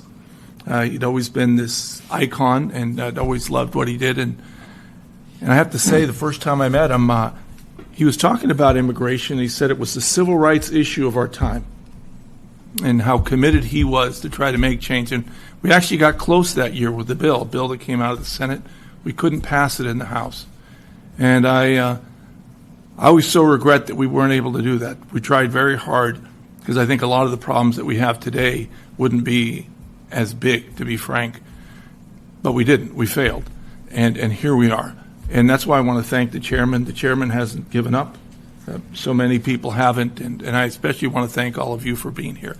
Last Thursday night, we had a prayer vigil in San Diego at the federal courthouse. I've been trying to get in to the federal courthouse basement because they've been holding people for more than a week. And we don't know how many because they don't allow us down there. Monday, we finally are going to get the opportunity to go down there. I've been going there with my colleagues. So we held a prayer vigil that the Jesuits put on. I'm a former Jesuit myself. I studied about 5 years with the Jesuits. And it was beautiful, to be frank, because everyone was there.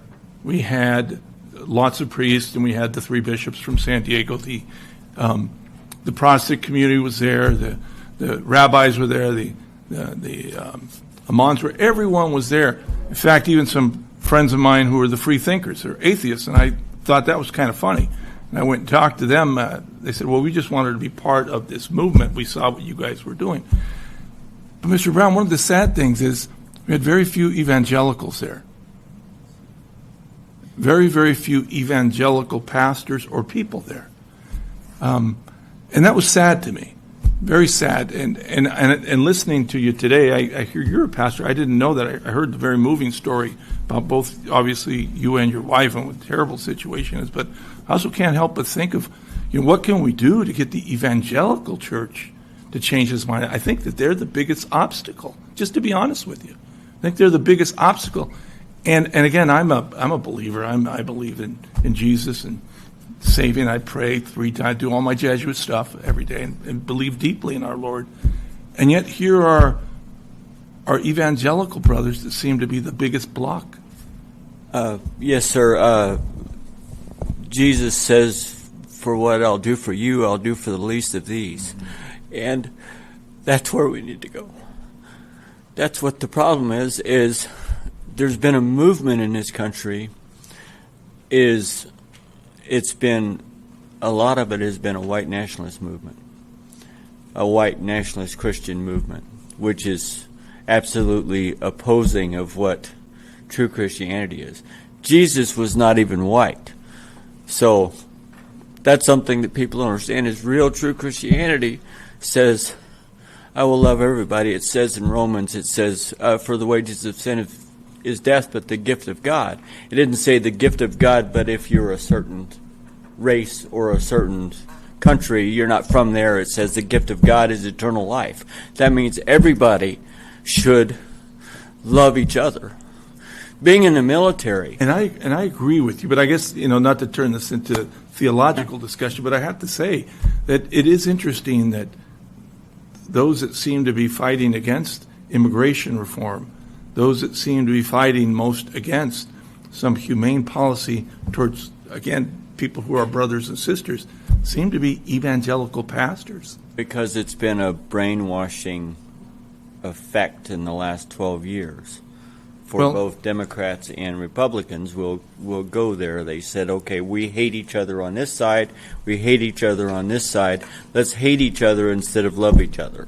And that's the problem. It's not a partisan issue, it's a moral issue. We're not really loving each other. Let's love each other because you're a human being.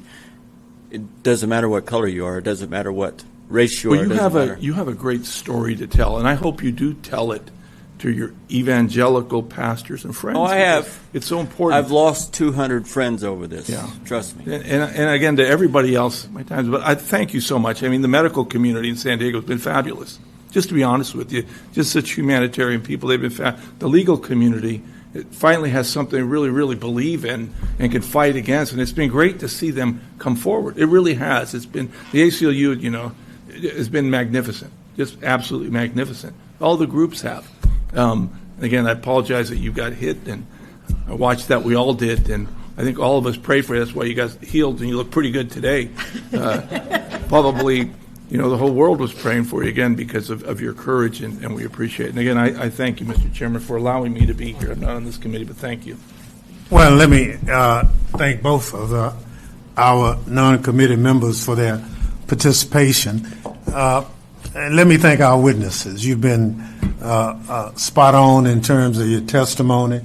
We're trying, as Democrats on the Homeland Security Committee, to start getting more engagement from the public. We're not unable to hold hearings. We would have loved to have had Republicans here. They could provide their witnesses, Democrats could provide theirs, but we've been unable to do it.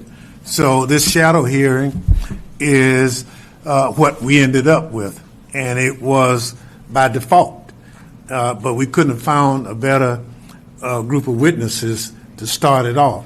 We'll do some more hearings until our Republican colleagues get the message. Normally, when the federal government shows up, they're kind of